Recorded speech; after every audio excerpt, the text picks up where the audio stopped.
तीन शिरे सहा हात तया माझा दंडवत. राम राम मंडळी, मी संदीप बघा स्वागत करतो तुमचं आपली माती आपली माणसं यूट्यूब चॅनलवरती. मित्रांनो, सकाळ सकाळची वेळ आहे, क्षितिजला न्यायचं आहे आता गावात. तर झालं का तुझं?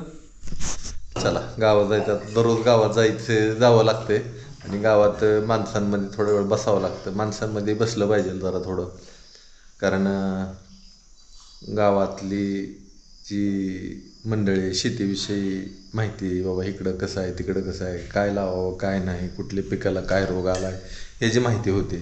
गावात अजून काय चाललंय ह्याची माहिती होती. त्याच्यामुळे गावात जाणं लय गरजेचं आहे. चला. काय आणायचं गावात ना आता काय नाही आणायचं, वाडीला जायचंय आज. वाडीला जायचं आज नाही, आता 2 दिवस थांबा एवढं. बरं, परत जायचं का? बरं. आणि वाडीला गेल्यावर तुझ्या मापाच्या चपल्या बिपल्या तुला काय घ्यायचे ते घेऊ, कारण मग मी आणलं ना तुझं माप जर कमी जास्त झालं तर मग परत राडा होतंय, असं होतंय. चल झालं का, बूट घालून घे. चल उद्या करायची का? खुश. तांदळाचे प्रेमी आहे हे, तांदूळ पदार्थ प्रेमी. इडली भात, अजून काय म्हणतात त्याला, मसाले भात. ऐका की, सगळे काय म्हणते ते तांदूळ खाऊन फुगतं, पण आम्ही हाय असं आहे का? तुम्हाला श्राप दिलाय, श्राप. कोणी दिला? देवानं. चांगलं ठेवलंय, श्राप नाही दिला. तुम्ही कधी सुधारणार नाही, अंगाला माज कधी येणार नाही. आमच्या बरोबर काम करून दाखवायचं तुम्ही. ते बी खरं आहे. लवचिक ते वजन उचलाय सुद्धा. होय होय, चांगलं काटक आहे ते. काटक मग कशाला नाव ठेवता? नाही, चिमणीनं घरटे केले बरं का. आणि अजून वरी दुसरं बनवायचं. इथे गोल दिसतंय कपाच्या मागे, ते सगळं चिमणीच घरट आहे. अजून वर बनवायला लागली. तिथं चिमणी बसलेली आहे का? इथं हाय का? अंडी घातली असते इथं चिमणी बसलेली आहे आणि अजून वरी एक बनवायला लागली. चला, चिमण्यांची घरटी झाली आपल्या इथे घरातले. बाहेर त्या ह्याच्यामध्ये सुद्धा झालं सक्सेस. आता अंडी घातली असलेली, पिली बी निघली असतील आता त्याच्यात. हा नाही का? आता वाजले जवळजवळ 12-1 वाजले असेल आता. आणि मग याचायचं चालू आहे. गाय बांधून आलो सकाळ सकाळ. गावात गेलो सकाळ सकाळ, गावातनं माघारी आलो, गाय बांधल्या. आता मग इचणी चालू आहे. एक पाटी ही सकाळपासून इचली, ओतून आलो एक पाटी. तर मी बी जरा थोडंसं विचू लागावं म्हणलं, कारण तेवढंच जरा मदत. मी जास्त वेळ काही विचू नाही शकत बरं का, पण जेवढं जमतंय तेवढं तर करतच असतो. खाली बसून 2 पायावर बसून याचावं लागतं असं. की म्हणजे नुसतं वाकून बी जमत नाही. नुसतं वाकलं तर दिवसभर तुम्ही काय वाकू शकत नाही. 2 पायावर जरी बसलं तर 2 पायावर पण लय वेळ बसू वाटत नाही, कंटाळा येतो. चपल्या घालून कधीच काम होत नाही. चपल्या काढूनच ठेवावं लागते, त्यात तरच याचाय जमतं, नाही तर याचं जमत नाही. आणि दुसरी गोष्ट म्हणजे मधमाशा बी आज भरपूर आल्या. ते आता काय नाही बरं का, पण कशावर येऊन बसते ते, त्यांना ह्याच्यावरनं वनस्पतीमधनं काय मिळतंय का काय कोणास बघा. तेव्हा इथं मधमाशा येते. आता काय तिथं फुल बी नाही, पण तरी पण तिथं मला वाटतं त्यांना ते हे पण मेन पण घेऊन जाते ते कधी कधी. मेन वनस्पतींवरनंच घेऊन जाते ते कधी कधी मेन बनवायला, असं बी. सोम्या, ए सोम्या, चला आता, चला गायींना सोडायचं आता. The next day.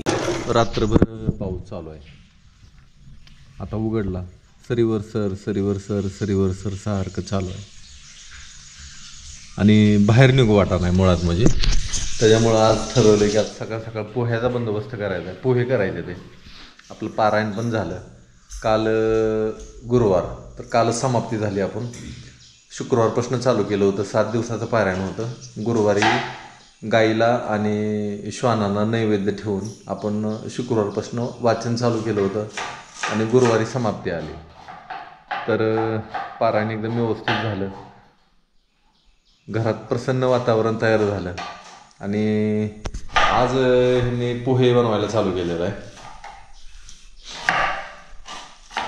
तर चला म्हणलं सकाळ सकाळ पोहे पण खाऊन घ्यावं, कारण की असलं वातावरणात जरा थोडंसं चटकमटक असलेलं बरं वाटतं जरा खायला. त्याच्यामुळं पोहे कधी होते त्याची वाट बघू. हिच्या डोळ्यात कांदा गेला म्हणजे कांद्याचा वास गेला, गंध गेला. डोळं लागलं पाणी गाळायला. एवढं सगळं होऊन सुद्धा ती कांद्यावर कधी रुसत नाही, पोह्यावर कधी रुसत नाही. जणू काय ती जण पोह्याचा जन्मोजन्मीचा असं नाता आहे का? मला काय घेणं देणं आहे का? मला काही घेणं देणं नाही. करा की करा, मी बी खावं लागतं. चला, लय दिवस झालं पोहे खाल्लं नाही. लय दिवस झालं म्हणजे 8 दिवस तरी होऊन गेलं, कारण की कांदा बंद झाला ना आपलं कांदा खायचं. भाज्या ही सगळ्या आपण बिना कांद्याच्याच करत होतो. सकाळ सकाळ इकडं चिमणी आली आहे बघा, ही चिमणी आहे चालू आहे. ठीक आहे, मध्ये काच असल्यामुळं तिचा ना आपला संबंध नाही. आपला आवाज जरी तिकडे गेला तरी तिला काय त्रास होत नाही. पण तिने अंडी घातली का नाही ती ही काय मला माहीत नाही. आणि ही जी गोल दिसते का, ही त्याचं घर आहे बघा. प्रकाश दिसतोय आरपार, इथं तिचं घर आहे. आणि तिथं अजून अंडी काय घातली का नाही ती मला माहित नाही, ती मी बघितली बी नाही ती. पण ही चिमणी वेगळी आहे बरं का. ही छोटी चिमणी आहे ना एकदम. इतकं पक्षी बघायला मिळतात ना आपल्या इथं. आता नवीन अगं पहिलं पक्षी नव्हतं, आता लय प्रमाण कमी दिसायचं, आता लय झाले. मध्ये मध्ये चिमण्या सगळ्या निघून गेलत्या. कुठे गेलत्या निघून, चिमण्या दिसतच नाही. आपल्या इथं पहिल्यापासून नाही का, तुम्हीच म्हणताय. नाही निघून गेलत्या चिमण्या, आता आल्या परत फिरून. सगळ्या प्रकारची चिमणी आहे, पिवळी चिमणी आहे. ही काय झाले बरं, देवाने ही जी रंगीबिरंगी दुनिया बनवली ना, ही माणसाचं मनाचा स्वभावच आहे की माणसाच्या मनाला नेहमी ना काय ना काय नवीन बघावं वाटतं, नवीन असावं वाटतं. कानाला मधुर ऐकायला काहीतरी असावं वाटतं, किंवा कुणी एखादी गोड कुणाचा आवाज असेल तर ती ऐकायला सुद्धा कानाला बरा वाटतो. जिभेला चांगलं चुंगलं खाऊ वाटतं. जसं की मला भाज्या, बाकीचं काय खायला म्हणजे बाकीचं काय खात नाही मी, पण चांगल्या भाज्या. आणि बिचारी भाज्या पण 1 नंबर बनवते बरं का, असं काय नाही. आता मी तिला नावं ठेवत असतो मुद्दाम, ती काय चेष्टेचा भाग वेगळा.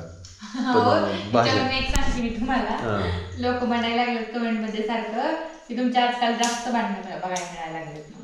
ही भांडणं आमच्यात झाली तरच बरं आहे बरं का. म्हणजे सारखाच गोडवा ही गोडवा कधी कधी कडूपणा होतो. त्याच्यामुळं थोडंसं भांडण झालं ना मग जरा बरं बी वाटतं. जरा शिकून घ्या, सगळ्यांनी शिकून घ्या.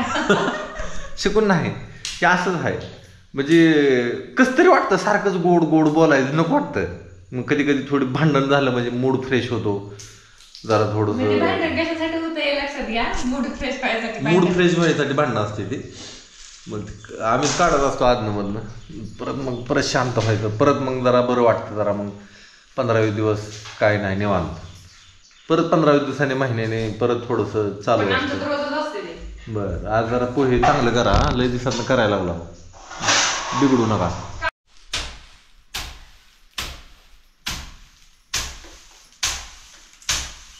उडत नाही ना इकडं उडला तर बघू मी बडवतो. सरक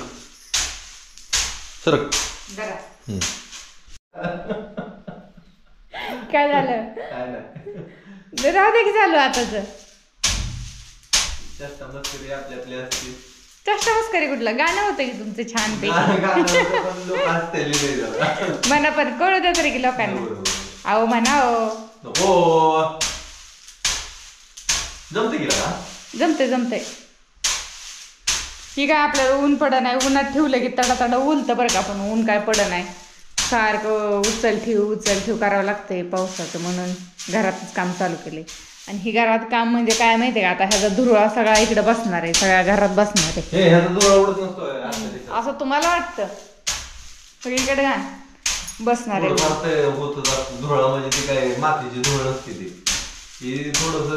कुसवाट असतो त्याचा. एवढं काय नसतंय असं म्हणल्यावर कसं जोडायचं, आपण शेतकरी आहे म्हणूनच बाहेर करायचं असतं. पण आता पावसाने काय जमाना की शेतकऱ्याला उकळात घातलं तर मुसळात निघावं लागतं. बाहेर पाऊस चालू आहे, गाय आलो बांधून पटांगण मस्त पैकी. बारीक पाऊस आहे, आजमधनं उघडतोय, लागल्या गवत उघड टिप दिसत पण नाही बाहेर. मग जमतंय का? मूग बघा यंदाचा कसला आहे आपला, टपके पण आहे आणि एक कलर आता. नाही पण बरीच लोक म्हणते यंदा मुगाचं कसं काय करायचं, तसं काय मी सांगू शकत नाही. मूग कमी आहे आपल्याला, मूग कमी आहे यंदा.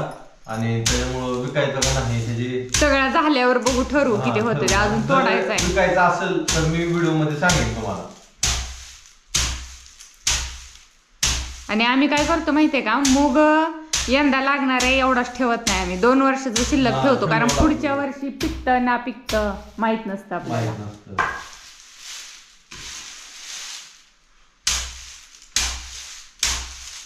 जमतंय का? नाही जमत.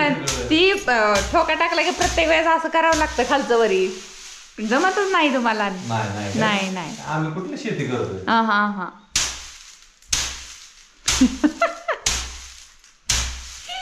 तोंड बघा, तोंड माझं काळ पडलं ना. काळ नाही पडलं, मग नर्वसलो हो जरा. काय एक दिवस आहे का, रोजचीच पूर्ण ऐकून आता सवय झाली.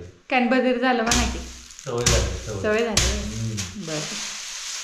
तिकडं मस्तपैकी त्या ह्याला फुलं किती भारी आले ती, आपण बाहेर गेलो बघू आता.